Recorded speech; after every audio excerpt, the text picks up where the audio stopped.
Welcome to Swapna's kitchen world. Telangana style బోటి fry ఎలా తయారు చేయాలో చూద్దాం. ముందుగా లవంగాలు, ఇలాచి, దాల్చిన చెక్క, పచ్చి ధనియాలని పౌడర్ చేసుకుందాం. కుక్కర్లో బోటి వేసుకొని పసుపు, ఉప్పు, ఆయిల్, వాటర్ వేసుకొని మూత పెట్టి విజిల్ పెట్టి 10 to 12 విజిల్స్ హై ఫ్లేమ్లో కుక్ చేసుకుందాం.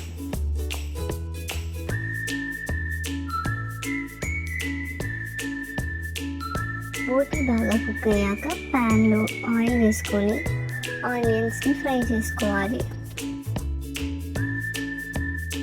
ఉప్పు, పచ్చిమిర్చి, అల్లం వేసుకొని ఫ్రై చేసుకుందాం.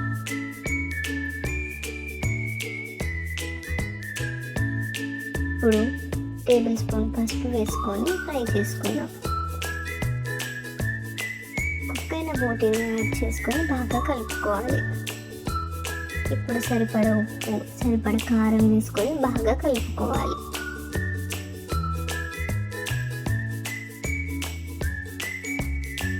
అందులో మనం చేసిన మసాలా ఇంకా వేయించిన ధనియాల పౌడర్ వేసుకుంటే చాలు.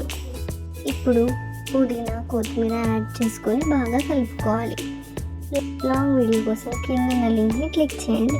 Thanks for watching.